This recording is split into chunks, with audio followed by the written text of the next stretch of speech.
El grito todavía lo escucho, como si hubiera quedado atrapado en las paredes del aeropuerto de Madrid. «Ya cállese, señora, usted siempre arruina todo».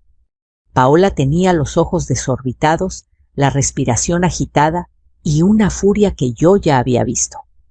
Pero nunca así. Agarró mi bolsa con una fuerza que me arrancó el equilibrio y frente a decenas de personas que voltearon a vernos, me arrebató la cartera, el pasaporte y el teléfono. «No viajas con nosotros», escupió. «Quédate aquí, es lo mejor para todos». Y sin mirar atrás, tomó a Camila del brazo y empujó a Mateo hacia la puerta de embarque. Él volteó por un segundo con los ojos llenos de confusión y culpa, pero Paola lo jaló con un «vamos» que no le dejó pensar. Yo me quedé ahí con el eco de mis propios latidos golpeándome los oídos, sola, sin dinero, sin documentos, en un país que no era el mío. Los guardias se acercaron. Yo apenas respiraba. «Señora, ¿está bien?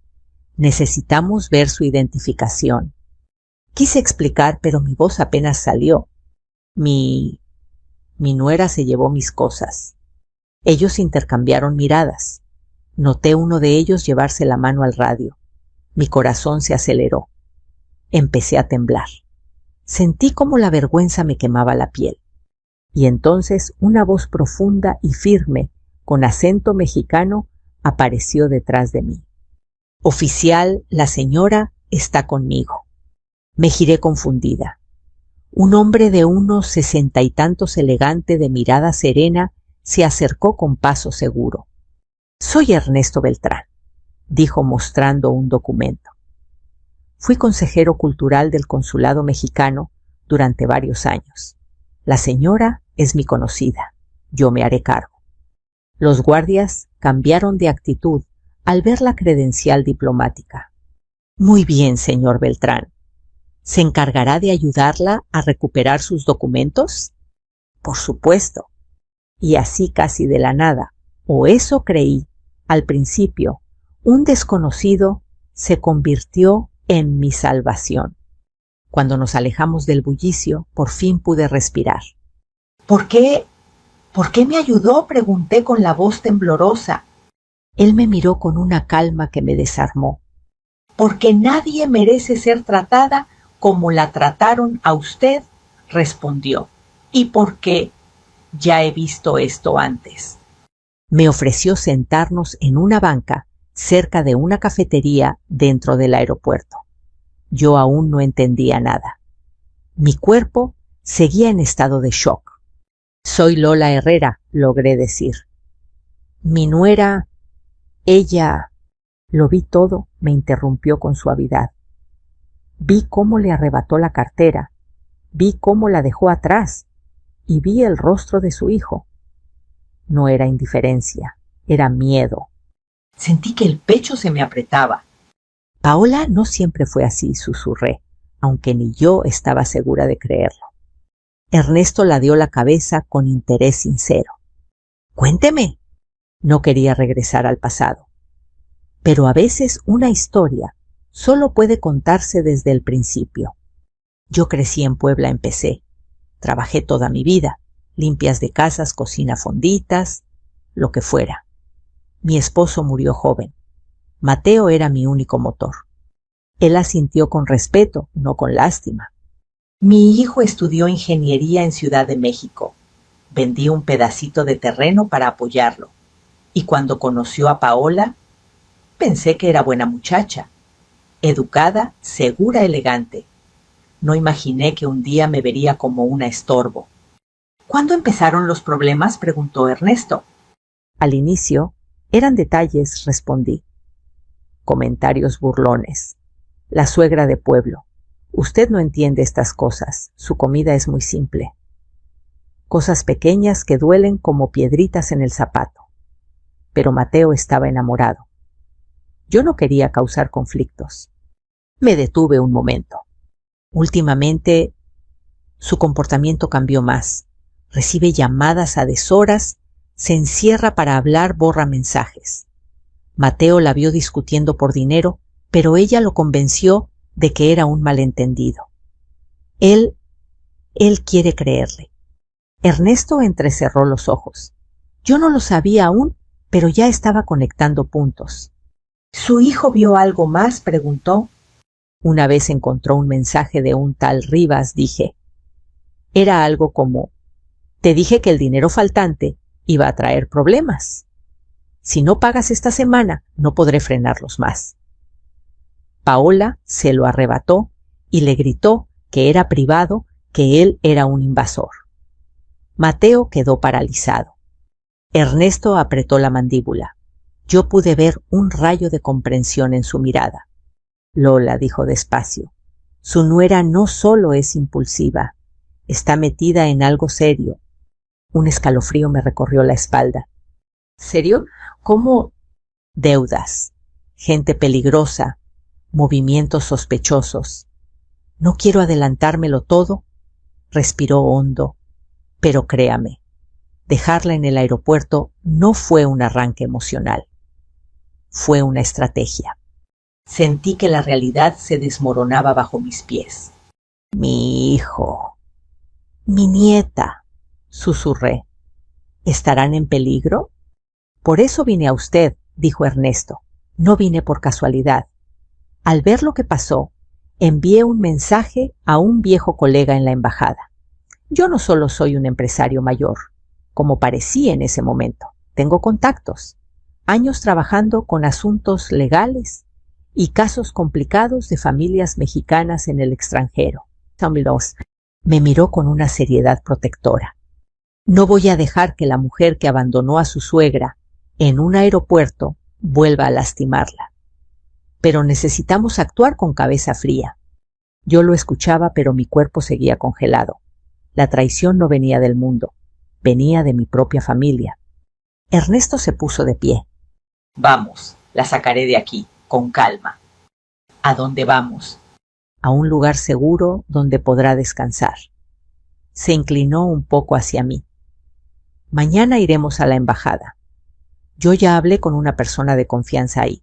Su documentación se va a recuperar más rápido de lo normal. Lo miré sorprendida. ¿Por qué hace todo esto por mí? Porque mi madre vivió algo parecido, respondió. Y porque todavía me arrepiento de no haberla defendido cuando debía hacerlo. Sus palabras me atravesaron.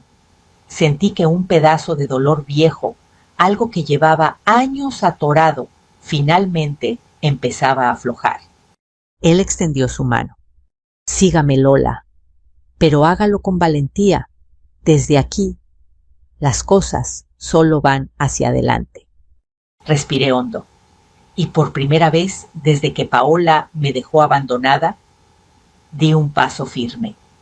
El automóvil se deslizaba por las avenidas de Madrid con una calma que contrastaba brutalmente con el caos dentro de mi pecho. Desde la ventana del asiento trasero veía los edificios antiguos, los letreros luminosos, la vida europea que siempre soñé conocer, pero que jamás imaginé descubrir así, sin familia, sin documentos, sin la dignidad que mi nuera había tratado de arrancarme. Ernesto iba sentado a mi lado. De vez en cuando me observaba con discreción, quizá para asegurarse de que yo no me desmoronara en cualquier momento. Joaquín, su chofer, conducía en silencio. Lola, dijo Ernesto con suavidad, no trate de ser fuerte todo el tiempo. No necesita demostrar nada ahora. No es fuerza, respondí. Es incredulidad. Él asintió como quien conoce demasiado bien esa sensación. Vamos al hotel donde suelo quedarme cuando vengo a Madrid. Es tranquilo y discreto. ¿Viene mucho a España?, pregunté, tratando de centrar mi mente en algo concreto. Desde hace décadas, respondió. Mis empresas colaboran con proyectos culturales entre México y Europa. También tengo amigos en embajadas, gente que me debe algunos favores. No se preocupe, su caso no será tratado como el de una turista perdida. Mañana lo resolvemos. Su seguridad me sorprendía y al mismo tiempo me daba alivio. ¿Siempre ayuda a desconocidos?, pregunté con cautela. No respondió. Solo a quienes reconozco en su mirada la misma soledad que vi en mi madre. No supe qué decir. Ese hombre no solo era un empresario, era una persona que cargaba historias invisibles. Llegamos al hotel, un edificio sobrio, elegante, con faroles cálidos y una puerta de madera gruesa que parecía pertenecer a otra época. Una recepcionista joven saludó a Ernesto con familiaridad. «Señor Beltrán, qué gusto verlo de nuevo». «Gracias, Inés. Necesito 2 habitaciones contiguas. La señora Herrera es mi invitada». Ella me sonrió con respeto, algo que no sentía desde hacía mucho. Cuando entré a mi habitación, la suavidad del ambiente me golpeó como un abrazo inesperado. La cama impecable, el olor a lavanda, el silencio absoluto. Me senté, respiré y de pronto descubrí algo terrible. Aún me dolía más la traición emocional que el abandono físico. Esa noche toqué la puerta de Ernesto. Él abrió de inmediato, como si hubiera estado esperándome. «¿No puede dormir?», preguntó. «No, todo está demasiado fresco». Entré. Él apagó la televisión y me ofreció un vaso de agua. «Cuénteme lo que realmente pasó antes del viaje», dijo. «Sin prisa». Asentí tratando de ordenar mis pensamientos. Paola cambió mucho el último año. Mateo trataba de justificarla. Estrés, trabajo, manipulaciones de colegas, como les llama ella. Pero yo veía cosas distintas, discusiones por dinero, mensajes borrados, visitas repentinas de personas que ella decía no conocer. «Personas», repitió Ernesto. «Sí. Un hombre fue a buscarlos al departamento un día que yo cuidaba a Camila. Llevaba chamarra negra, hablaba golpeado. Dijo que quería hablar con Paola del asunto pendiente. Cuando ella llegó, se la llevó afuera. Camila se asustó. Mateo preguntó, pero ella explotó y dijo que era un cliente confundido. Ernesto cruzó los brazos. No parecía sorprendido, sino confirmando algo que ya sospechaba. Nunca vio algo concreto, alguna evidencia. Una vez vi un mensaje. Cuando Paola dejó el celular cargando en la cocina, admití. Decía, no puedes seguir usando esos documentos. Ya hay revisión. Borra todo. Me quedé congelada. Mateo entró justo cuando Paola volvió. Ella se dio cuenta de que yo lo había leído. Y desde ese día me trató peor. Ernesto tomó un respiro profundo. Lola, escuchó usted amenazas, advertencias y menciones a documentos falsos. No es menor. Su nuera lleva tiempo enredada en algo ilegal. ¿Por eso me quitó la bolsa en el aeropuerto?, pregunté temblando. ¿Para que yo no viera nada? Exacto, respondió él. Y porque necesitaba desaparecerla temporalmente. Usted ya sabía demasiado sin querer. Me tapé la boca con las manos. Las piezas empezaban a encajar de manera aterradora. Ernesto continuó. Le voy a decir algo que no dije en el aeropuerto. Cuando vi a su nuera, arrebatándole la cartera, no pensé que fuera solo un arranque de violencia. Pensé, ella está desesperada. Algo se le está viniendo encima. ¿Cree que alguien la esté presionando?, pregunté. Estoy seguro, respondió. Y mañana, cuando hable con mi contacto en la embajada, veremos qué aparece en sus registros. ¿Usted cree que Mateo sabe una parte?, susurré. Él sospecha, dijo Ernesto. Pero la manipulación emocional es un veneno lento. Paola lo ha ido aislando de usted por años. Lo normalizó tanto que él ya no distingue amor de control. Un nudo se formó en mi garganta.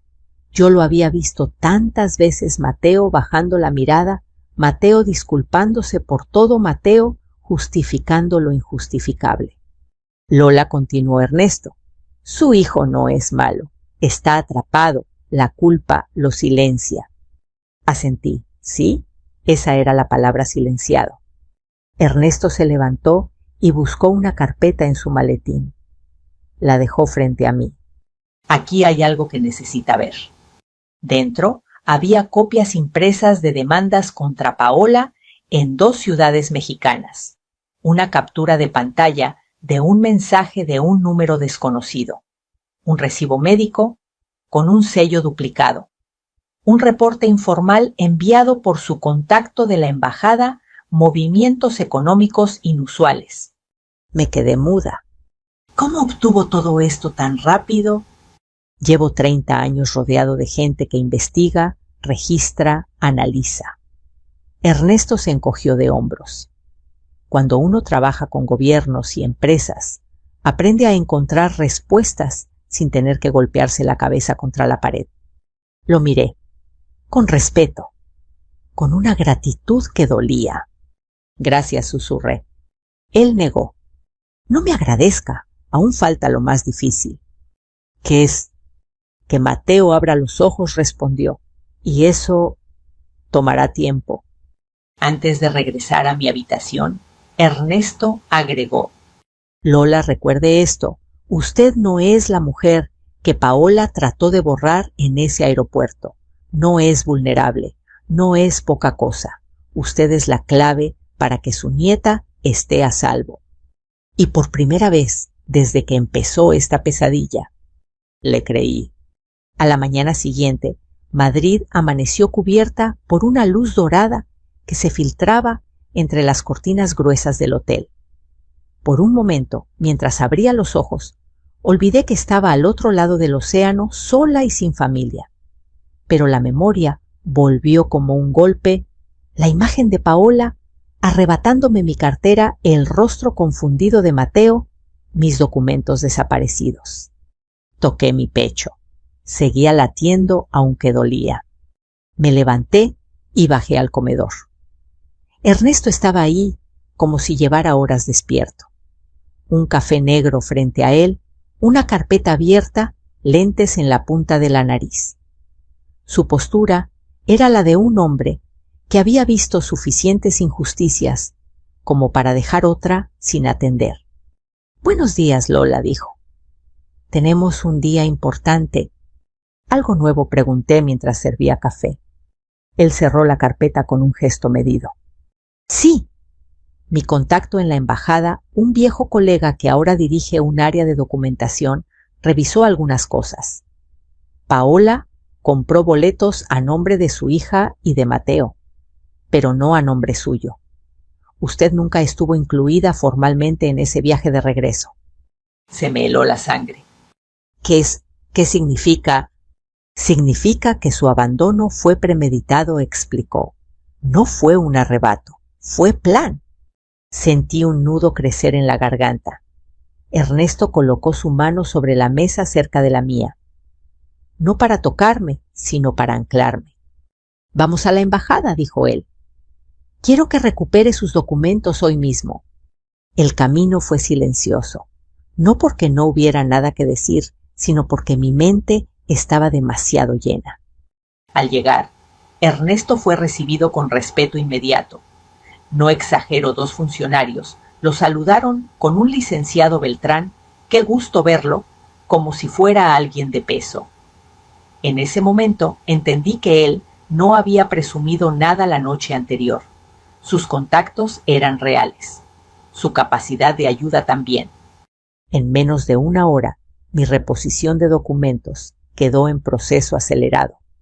«Vamos avanzando», me dijo, mientras bajábamos las escaleras de mármol. Ahora viene la parte difícil. ¿Cuál? Hablar con Mateo. Mi corazón saltó. En un pequeño café, cerca del Paseo del Prado, Ernesto puso su celular en la mesa. Mateo llamó varias veces anoche, dijo. Creo que es momento de atenderlo. Me quedé mirando la pantalla como si fuera una piedra caliente. No quiero que Paola esté cerca cuando él hable conmigo. No lo estará, aseguró Ernesto. Vamos a marcar desde mi teléfono con llamada encriptada. No podrá rastrearse. ¿Usted sabe hacer eso? Ernesto sonrió apenas. Lola, trabajé años asesorando proyectos binacionales y casos sensibles. No soy un santo, pero sé cómo proteger a una persona vulnerable. Tomé aire, asentí. Él marcó. Mateo contestó al segundo timbrazo. Mamá, ¿dónde estás? He estado desesperado. Su voz me rompió y me sostuvo al mismo tiempo. Estoy bien, hijo, dije con voz firme. Estoy a salvo. Paola dice que te confundiste, que te alteraste, que... Mateo lo interrumpí calmada, pero claramente. Escúchame con atención. Estoy segura de lo que viví. Tu esposa me arrebató mis cosas y me dejó atrás. Eso no lo soñé. Del otro lado, un silencio pesado. No sé qué pensar, admitió él finalmente. Paola está molesta, pero también nerviosa. Anoche la escuché discutir por teléfono con alguien. Apagó el altavoz apenas entré. Me incliné hacia adelante. ¿Con quién hablaba? No sé, un hombre. Su voz era dura. Le dijo, si no entregas lo que falta, te lo juro no voy a poder detenerlos. Ella contestó que todo estaba bajo control, pero al verme colgó de inmediato. Mi piel se erizó. Mateo, eso es grave. Lo sé. Su voz se quebró. Pero ella dice que estoy imaginando cosas, que estoy paranoico. ¿Y tú qué crees? Hubo un silencio largo antes de que él respondiera, que no está diciendo toda la verdad. Anoche también la vi borrar un correo con el título Revisión de documentos clínicos. Ella dijo que era spam, pero estaba muy pálida. Ernesto me miró de reojo como diciendo, ahí está la grieta. Mateo, dije con dulzura, hijo, no estoy en contra de tu esposa. Estoy a favor de la verdad, y tú también la mereces. Oí cómo respiraba hondo, como si luchara contra algo que tiraba de él por dentro. Mamá, ¿por qué ese señor está contigo? Paola dice que te está manipulando. Nadie me manipula, respondí sin titubear. Me ayuda porque vio algo que tú no viste como tu esposa me trató. Y porque él tiene pruebas. ¿Pruebas? Ernesto intervino. Mateo, soy Ernesto Beltrán. No pretendo sustituir a nadie en su vida. Solo quiero evitar que se cometa una injusticia. Su esposa tiene denuncias previas. Hay movimientos de dinero sospechosos y riesgos que deberían preocuparle como padre. Mateo no habló durante varios segundos. Tengo miedo, dijo finalmente. Estamos aquí para ayudar, respondió Ernesto. Pero necesita abrir los ojos. ¿Qué hago? Preguntó Mateo con voz rota. Lo sentí. Ese era mi hijo, el niño al que crié sola, el que siempre quiso hacer lo correcto. Mateo, susurré, solo tienes que prometer algo. No tomes decisiones hasta hablar conmigo a solas, sin Paola, sin gritos, sin presiones. ¿Puedes hacerlo? Escuché un inhalar fuerte. Sí, mamá, lo prometo. Sentí mis ojos humedecerse. Te quiero, hijo. Yo también, mamá. La llamada terminó. Yo no pude hablar por unos segundos. Ernesto tomó un sorbo de café y dijo, felicidades. Hoy empezó a romperse la ceguera. De regreso al hotel, el aire frío de Madrid me pareció menos hostil. No porque mis problemas hubieran desaparecido, sino porque por primera vez tenía dirección. Ernesto caminaba a mi lado con un porte que imponía respeto sin ser arrogante. Lola dijo de pronto, a partir de aquí todo depende de preparación, no de suerte. Y usted ya dio el paso más difícil a hablar.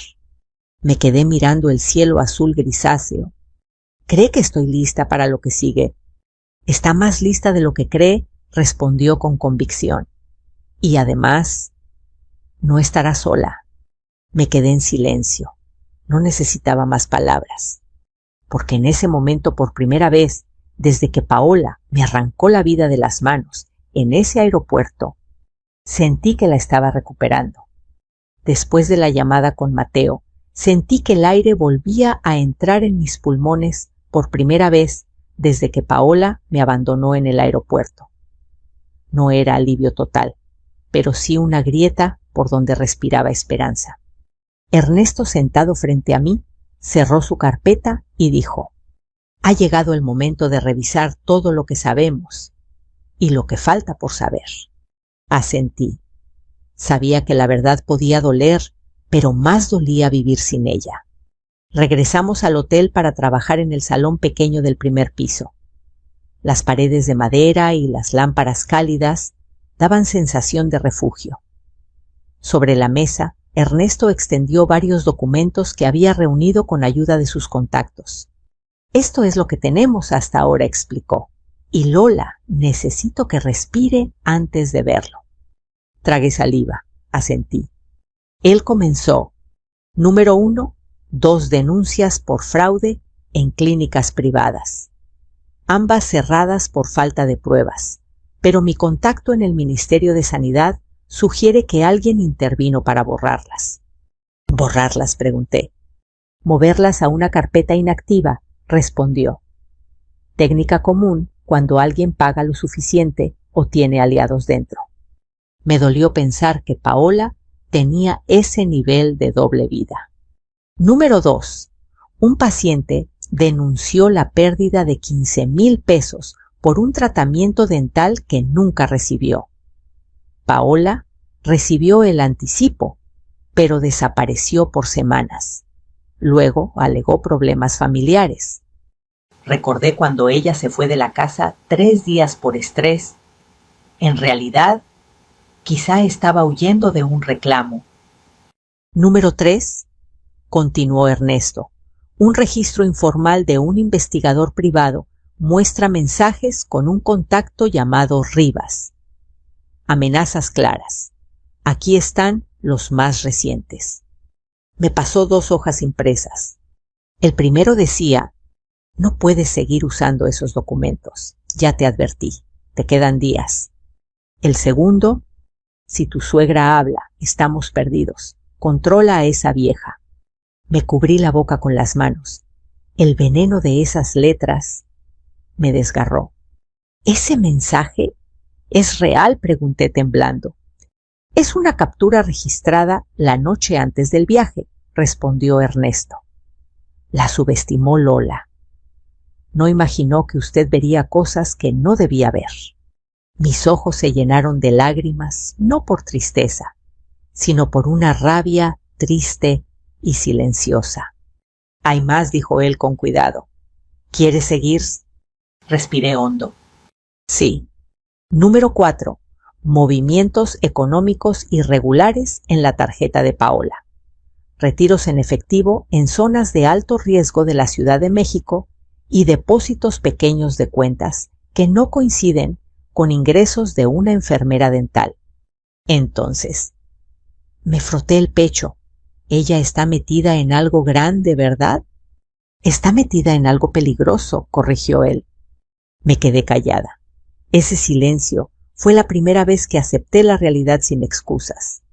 Ernesto me ofreció té caliente. Yo lo tomé entre mis manos tratando de calmar el temblor interno.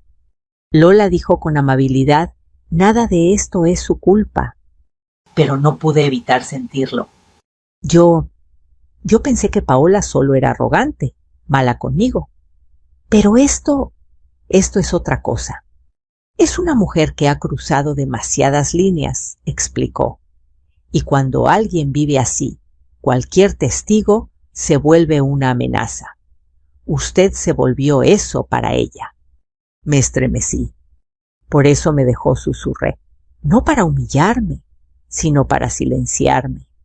Exactamente, confirmó Ernesto. Pero su error fue creer que su hijo nunca dudaría de ella. Y esa llamada de hoy es el principio del desmoronamiento. Hablamos de Mateo un momento. Ernesto analizó sus palabras como un psicólogo experimentado. Su hijo está cansado, dijo. Lo noté por su respiración entrecortada, por cómo dudaba antes de hablar, por el tono al mencionar a su hija. Me sorprendía que Ernesto entendiera tanto. Él está empezando a ver cosas, continuó. La llamada nocturna, el mensaje borrado, el correo extraño. Todo eso construye duda. Y la duda es lo único que puede romper la manipulación. ¿Cree que Paola lo notó?, pregunté. Sin duda. Por eso está furiosa. Y la furia de una persona desesperada es peligrosa. Me recorrió un escalofrío. Ernesto se acercó un poco. Por eso tenemos que adelantarnos. ¿Cómo? Hay que hablar con alguien más. Una tercera persona que pueda confirmar las sospechas. ¿Quién? Él sacó un papel con un nombre subrayado. Clínica Álamo Dental, doctora Mireya Fuentes. Ella trabajó con Paola hace 2 años, explicó Ernesto. Mi contacto de salud pública dice que renunció abruptamente después de un incidente administrativo. ¿Cree que ella sabe algo? Creo que sabe demasiado. Ernesto hizo una pausa. Y también creo que no ha hablado por miedo. Mi corazón latió con fuerza. Quiero hablar con ella, dije sin pensarlo. Ernesto sonrió levemente. Sabía que diría eso. Antes de salir del salón, Ernesto me miró con seriedad. Lola, tengo que decirle algo. Usted no está aquí por casualidad, ni yo aparecí por casualidad. Cuando la vi en el aeropuerto, no solo vi a una mujer siendo abandonada. Vi un patrón, uno que ya conocía. La historia de su madre, susurré. Él asintió lentamente. Mi madre también fue humillada por la familia de mi padre. Yo era joven. No hice lo suficiente. Esa culpa me acompañó décadas. Y cuando vi su mirada en ese aeropuerto, entendí que no iba a repetir el error. Me puse de pie. Gracias, Ernesto, no por salvarme, por creerme. Él negó con firmeza. Yo no la salvo, Lola. Yo camino a su lado. Usted se salva sola. Y lo está haciendo. En camino hacia la clínica donde trabajaba la doctora Mireya, sentí que el mundo empezaba a reorganizarse. No como antes, no como quería, pero sí como decía la verdad. Miré por la ventana del taxi. Madrid seguía igual, pero yo no, porque por primera vez dejé de dudar de mí y empecé a dudar de Paola. Llegamos a la clínica Álamo Dental un poco antes del mediodía. El edificio era pequeño, modesto, con un letrero azul desteñido por el sol madrileño. Nada que ver con las clínicas modernas donde Paola decía trabajar ahora. Me pregunté si esta era una etapa que ella prefería enterrar. Tenga paciencia, Lola, me advirtió Ernesto mientras caminábamos hacia la entrada. No sabemos si Mireya está dispuesta a hablar o si tiene miedo. Tengo miedo yo también, admití. Ernesto tocó mi brazo. Pero aún así está aquí. Eso dice más de usted que cualquier cosa que Paola haya dicho. Respiré hondo y entramos.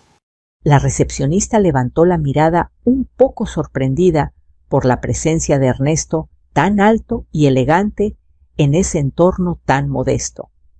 Venimos a ver a la doctora Fuentes, dijo él con un tono cordial, casi musical. ¿Tienen cita? No, pero dígale que se trata de Paola Delgado. El silencio cayó como un balde de agua helada. La recepcionista abrió los ojos un segundo, luego se levantó para entrar al cubículo de atrás. Eso la movió, susurré. Era la idea, respondió Ernesto.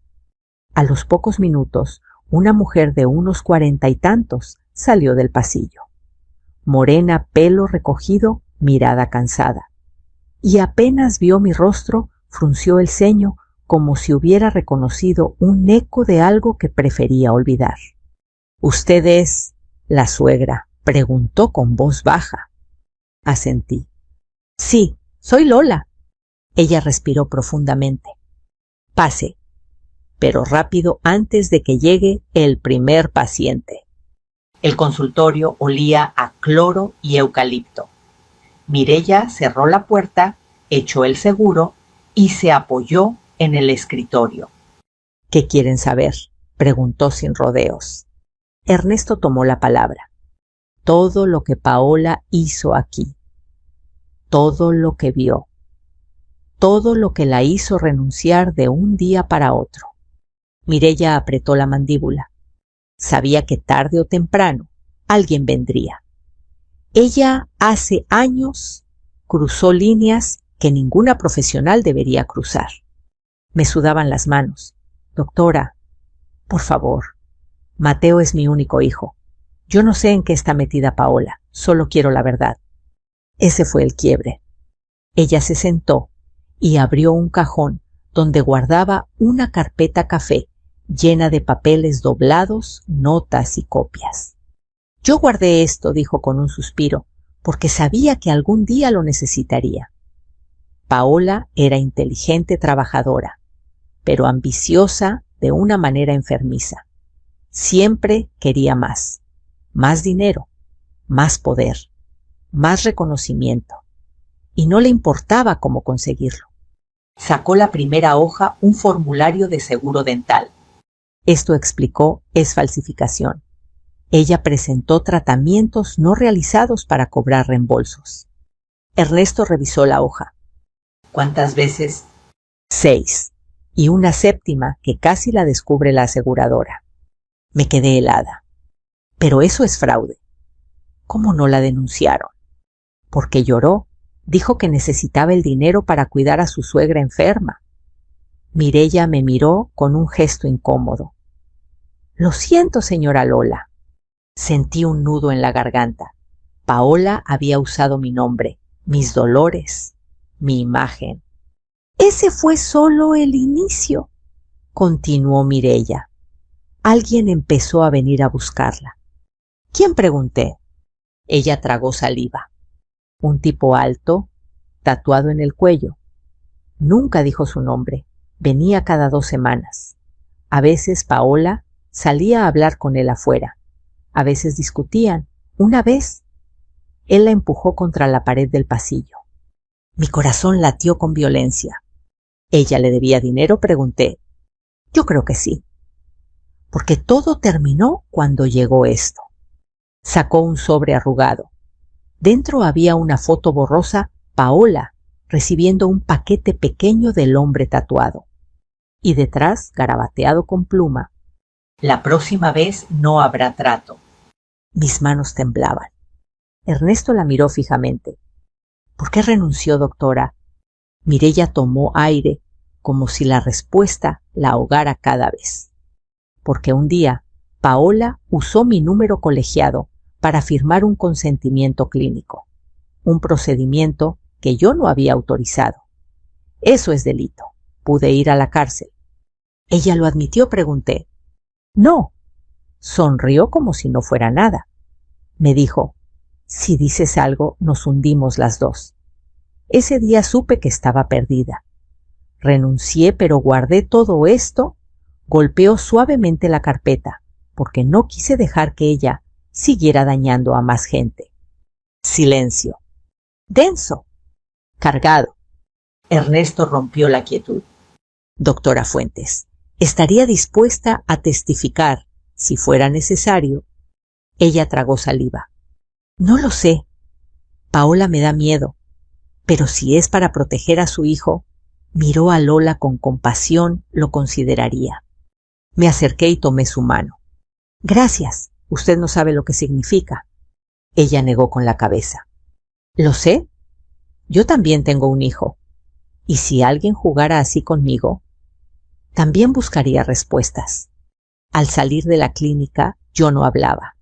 Ernesto tampoco. Caminamos unos minutos, dejando que mi corazón asimilara lo que había escuchado. Finalmente dije, yo pensé que Paola simplemente no me quería, que me despreciaba, pero esto es otra cosa, malo de verdad, oscuro. Sí, respondió Ernesto con suavidad. Su nuera no solo cometió errores, cometió delitos, y cuando alguien con ese carácter se ve acorralado o hace cosas peores. ¿Cree que Mateo sospecha algo así de grave?, pregunté. Ernesto negó. No, aún no, Pero puedo decirle algo. ¿Qué? Cada mentira que Paola sostiene se está fracturando, y cuando suficientes grietas aparezcan, Mateo va a ver la verdad de golpe. Suspiré profundamente. ¿Y qué hacemos ahora? Ernesto tomó su teléfono. Ahora, contactamos a la embajada mexicana. Tengo un amigo que trabaja allí desde hace 20 años. Puede ayudarnos a solicitar los documentos que Paola intentó esconder. Lo miré sorprendida. Embajada, ¿en serio puede? Sonrió con un brillo de picardía. Lola, uno no vive 70 años haciendo negocios internacionales sin conocer a gente clave. Créame en México. Decimos, no es lo que tienes, sino a quién conoces. Por primera vez desde el aeropuerto, solté una risa chiquita. Dolía, pero sanaba. Ernesto guardó la carpeta de Mireya bajo su brazo. Lista para seguir. Respiré hondo. Sí, porque ahora por fin tengo pruebas. Y tengo voz.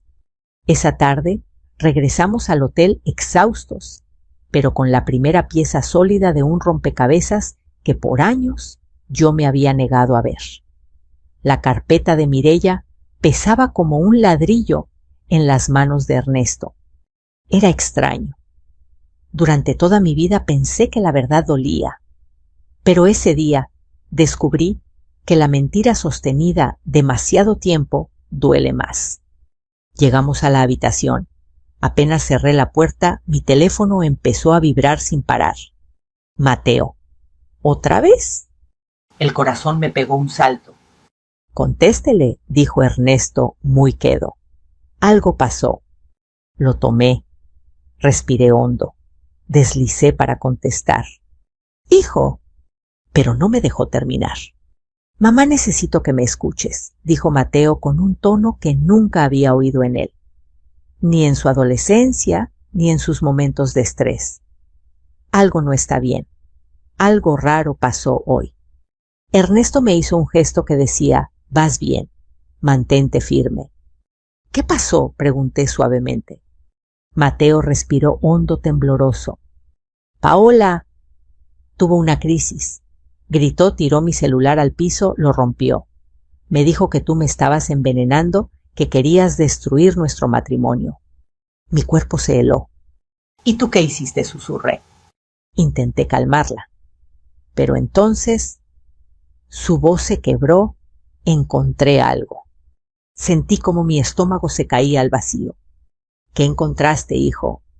Escuché un golpe, una puerta cerrándose, como si él se hubiera encerrado en el baño para hablar conmigo. Su tableta, dijo él bajito. Y mamá, había mensajes, con un tipo llamado Rivas, el mismo nombre que viste en los papeles de Mireya. Ernesto levantó las cejas. Paola había cometido su primer error mortal. ¿Qué mensajes, Mateo?, pregunté temblando. Él tragó saliva. Uno decía, la vieja ya es un estorbo. Hazla firmar o la dejamos tirada. Y otro, si su hijo no coopera, nos lo llevamos a él también. Sentí un mareo. Ernesto me sostuvo del brazo para que no cayera. Mateo, dije apenas, ¿lo leíste bien? Sí, mamá. Su voz se quebró. Y también había documentos, cosas que yo no sabía.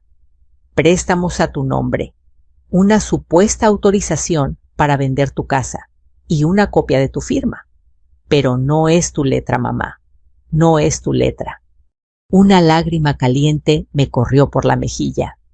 Yo ya sabía que Paola había falsificado cosas, pero que Mateo lo viera, que por fin viera.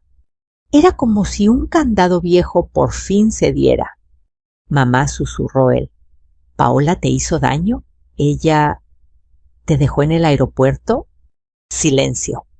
Uno que se llenó de años, decepciones, palabras guardadas y un amor que había sido demasiado paciente.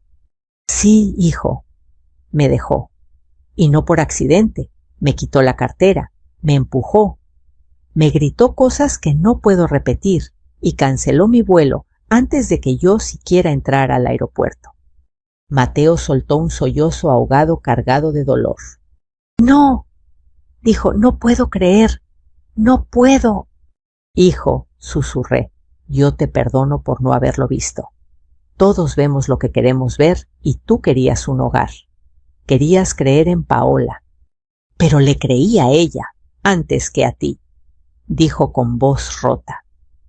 ¿Cómo pude? Porque la amabas, respondí, y porque ella sabía manipularte. Ernesto intervino con una seña pidiendo hablar. Puse altavoz. Muchacho, dijo Ernesto, con voz grave y paternal, estoy ayudando a su madre, pero usted debe tomar una decisión ya. Su esposa está acorralada, y una persona acorralada puede reaccionar con violencia. Lo sé, susurró Mateo. Hoy intentó salir de casa con mi hija. Dijo que iba al parque, pero cuando revisé su bolsa, mamá tenía 2 pasaportes, el suyo y el de la niña. Mi corazón se detuvo. ¿Qué? Grité sin pensar. Sí, planeaba irse, sin mí, con mi hija. Y su voz bajó más, había un boleto de avión a Tijuana, solo de ida. Ernesto y yo nos miramos. Ese hombre Rivas está en Baja California, murmuró Ernesto. Tiene historial ahí. El suelo bajo mis pies pareció moverse. Mateo, escúchame, dijo Ernesto con firmeza. Usted ahora mismo tiene que hacer 2 cosas. Llamar a la policía familiar. Llamar al consulado mexicano para alertar sobre un posible intento de sustraer a una menor. Ya llamé a la policía, respondió Mateo. Y están de camino. Paola se encerró en el cuarto. Grita que ustedes nos quieren separar. Mateo, susurré, lo siento tanto, hijo. No, mamá, respondió él con firmeza inesperada. Ahora ya no tengo dudas. Tú no harías esto. Tú nunca me harías daño. Pero ella no es quien yo creía. Se oyó un estruendo del otro lado del teléfono. Mateo, grité. Paola salió por la ventana, jadeó él. Mamá, se está escapando. ¿Y la niña? Pregunté ahogada. Conmigo, respondió. La tengo en brazos. Oí sirenas a lo lejos. Ernesto me tomó la mano. Lola, dijo, este es el momento. Todo comienza a moverse hacia la verdad. Mateo hablaba rápido, asustado, pero con una claridad que nunca le había escuchado. Mamá, necesito que vuelvas. Necesito que estés aquí. Ya no puedo con esto solo. Y la niña te extraña, dice Abu todas las noches. Yo cerré los ojos y dejé que todo el miedo acumulado se convirtiera en lágrimas. Voy a volver, hijo, pero no sola. ¿Con quién? Con alguien que sabe cómo protegernos. Ernesto apretó suavemente mi hombro. Voy con Ernesto. Vamos a resolver esto juntos. Mateo suspiró con alivio. Gracias, mamá. Y perdóname, por favor. Mi voz se quebró. Siempre, hijo mío, siempre. Antes de terminar la llamada, escuché a la policía entrando golpeando la puerta. Te aviso cuando sepa algo, dijo él. Aquí estaré, susurré. La llamada se cortó. No pude sostener más la calma. Me derrumbé, pero no como la mujer perdida en el aeropuerto. No, era un llanto distinto, llanto de fin de engaño, llanto de renacer. Ernesto esperó a que me tranquilizara un poco. Lola dijo, con una quietud profunda, lo que viene no será fácil. Pero ya no está sola. Y ahora tenemos pruebas, testigos y un hijo dispuesto a ver la verdad. Me limpié las lágrimas. Y por primera vez en muchos años sentí algo que creí muerto. Valor. Ernesto, dije con la voz aún temblorosa pero firme, volvamos a México. Él sonrió. Sabía que diría eso, porque la verdadera confrontación, la que cambiaría nuestra vida para siempre, estaba a punto de comenzar. Regresar a México no fue solo un viaje, fue un ajuste de cuentas con la mujer que fui y la mujer que me negué a seguir siendo. Ernesto y yo volamos esa misma noche. Apenas aterrizamos en Ciudad de México, el aire tibio pesado con olor a gasolina y tamales me golpeó el corazón. Después de tantas heridas, esa mezcla imperfecta me supo ahogar. Mateo nos esperaba fuera de la terminal con la niña dormida en su pecho. Cuando me vio su rostro marcado por noches de insomnio y angustia, se quebró. Mamá, no dijo más. No necesitaba. Nos abrazamos como si el mundo se hubiera detenido en ese instante. Ernesto bajó la mirada con respeto, dejando que viviéramos ese reencuentro sin interrupción. Hijo, susurré, tocando su rostro, ya estoy aquí. Mateo respiró hondo, tembloroso. Paola. Desapareció. La policía la buscó toda la noche. Encontraron su teléfono tirado cerca de la carretera a Pachuca. ¿Y sus contactos? Mamá, el nombre de ese tal Rivas aparece en varias llamadas perdidas. La están investigando. Sentí un escalofrío. ¿Y tú estás bien? ¿Y mi niña? Mateo besó la frente de la pequeña. Sí, estamos seguros, gracias a ti. Y a él miró con gratitud hacia Ernesto. Ernesto se acercó y saludó con cordialidad. Muchacho, ahora lo importante es blindar legalmente a su hija y a su madre. No más sorpresas. Mateo asintió. Era la primera vez que lo veía confiando plenamente en un extraño. Pero Ernesto no era un extraño. No para nosotros.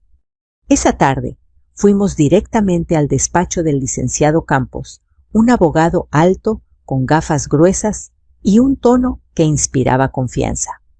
Revisó la carpeta de Mireya, los mensajes que Mateo había visto y los movimientos financieros. Esto dijo, apuntando con el bolígrafo, es suficiente para solicitar medidas de protección inmediatas. Su nuera está vinculada con una red de fraude y posiblemente con extorsión. No deben tomarla a la ligera. ¿Licenciado?, preguntó Ernesto con cautela. ¿Ella podría intentar llevarse a la niña de nuevo? Sí, respondió Campos sin rodeos, y más ahora que sabe que la estamos investigando. Por eso hay que actuar rápido. Mateo apretó los puños. Hagamos lo que se tenga que hacer. El abogado firmó varios documentos, redactó una petición y la envió digitalmente al juez de guardia. ¡Listo! Desde este momento Paola tiene prohibido acercarse a su hija, y usted, señora Lola, me miró directamente, queda registrada como apoyo familiar autorizado. Legalmente reconocida. Sentí un nudo en la garganta. Gracias, susurré. Ernesto intervino con calma. Ahora solo falta enfrentarla. Tarde o temprano aparecerá. No sabía que tarde sería tan pronto. 2 días después, cuando Mateo salía al trabajo, Paola se presentó en nuestra puerta. Copiando, gritando, desesperada. Yo estaba adentro con la niña en brazos, meciéndola. Ernesto se acercó a la ventana y observó discretamente. «No viene sola», murmuró. «Hay un hombre detrás del coche, un tipo fuerte, tatuaje en el cuello». Mi corazón se aceleró. «Rivas». «Probablemente». Mateo llegó en ese momento justo al entrar al pasillo del edificio. Mateo gritó: «Paola, tenemos que hablar». Él la miró con la rabia callada de alguien que ya despertó de una mentira demasiado larga. «No tengo nada que hablar contigo», respondió él. «Te están manipulando, te quieren quitar todo, tu madre quiere arruinarte». Mateo negó con firmeza. «Ya basta, Paola. Vi tus mensajes, vi tus documentos falsos y sé que planeabas huir con mi hija». Ella se quedó paralizada. Por primera vez la vi perder el control total. «¿Yo? ¿Puedo explicarlo?» Ernesto abrió la puerta del apartamento y se colocó a mi lado como un guardián silencioso. Paola dijo: «La ley ya intervino. Usted tiene prohibido acercarse a la menor». Sus ojos se abrieron como platos. La ley, prohibido, tú hiciste esto, vieja, me señaló, todo es culpa tuya. Pero Mateo bloqueó su camino. No vuelvas a hablarle así a mi madre, nunca más. El tono, oh, cómo dolió y cómo sanó a la vez. Ella cambió de estrategia al instante. Mateo, amor. Yo estaba asustada. El hombre que me prestó dinero me amenazó. Solo quería protegernos. Protegernos no es robar identidad de mi mamá, contestó él. No es falsificar su firma. No es intentar llevarte a mi hija sin decirme. Ella se quebró o fingió hacerlo. Nunca lo sabremos. Ese hombre me va a matar, gritó entre sollozos. Ayúdame, Mateo, por favor. Ernesto dio un paso adelante. Si quiere protección, vaya a la policía. Ellos la están buscando. Paola retrocedió. Sus ojos se movían rápido como un animal acorralado. —¡No entienden! —dijo. —¡Ya es tarde! Y entonces ocurrió. El hombre tatuado se acercó desde la acera, caminando directo hacia ella. Paola palideció. —Rivas, no aquí. Ernesto avanzó como un rayo interponiéndose. —Aléjese —ordenó con tono firme, casi militar. El hombre lo ignoró. Mateo marcó al 911 sin dudar. Si se acercan un paso más, advirtió Ernesto bajando la voz, les juro que no sale bien para ustedes. Había algo en él, una autoridad silenciosa, una fortaleza aprendida en una vida de decisiones duras. Rivas se detuvo, miró alrededor, vio a los vecinos grabando con teléfonos, escuchó la sirena acercándose y con un gruñido subió al coche y se fue. Paola lloraba hecha pedazos. La policía llegó minutos después y se la llevó para declarar. Mateo cerró la puerta cuando ellos se retiraron. Silencio, el más profundo de todos. Yo me acerqué a mi hijo y lo abracé. Ya pasó, hijo, ya pasó. Mateo hundió el rostro en mi hombro. Gracias, mamá. Gracias por no rendirte, aunque yo lo hice. Le acaricié el cabello, igual que cuando era niño. Nunca te voy a soltar, Mateo, pero ahora necesitas reconstruirte, y yo también. Ernesto se acercó con la niña en brazos. La familia dijo con suavidad, a veces se cae para volver a levantarse más fuerte. Los meses siguientes fueron de audiencias, terapia familiar y papeles legales. Paola enfrentó cargos por fraude y falsificación. Rivas fue detenido. Mateo obtuvo la custodia total de la niña. ¿Y yo? Yo recuperé algo que creí perdido. Mi lugar, mi dignidad, mi voz. Ernesto estuvo conmigo desde el primer día hasta el último, nunca imponiendo, nunca exigiendo, solo sosteniendo, solo acompañando, solo estando. Una tarde después de una larga audiencia, me tomó la mano y dijo, Lola, lo que hizo usted fue valiente, hermoso y necesario. Lo miré. No lo habría logrado sin ti. Él sonrió con esa calma que me sanaba. No, usted lo logró porque decidió dejar de ser invisible. Hoy, mientras escribo estas palabras, desde la sala de mi casa en México, con mi nieta jugando a mis pies y el olor del café de olla recién hecho, sé algo que antes no sabía. A veces la vida te empuja al abismo, solo para que descubras que puedes volar. Y si tú que estás escuchando alguna vez te has sentido ignorado, humillado o traicionado, recuerda, no estás solo y nunca es tarde para empezar de nuevo. Si esta historia te llegó, déjame en los comentarios desde dónde nos escuchas. Nos encanta saber hasta dónde viajan nuestras historias. Y si quieres seguir acompañándome en relatos de fuerza, dignidad y renacimiento, suscríbete al canal. Compartimos historias cada día y quién sabe, Quizá una de ellas también cambie tu vida.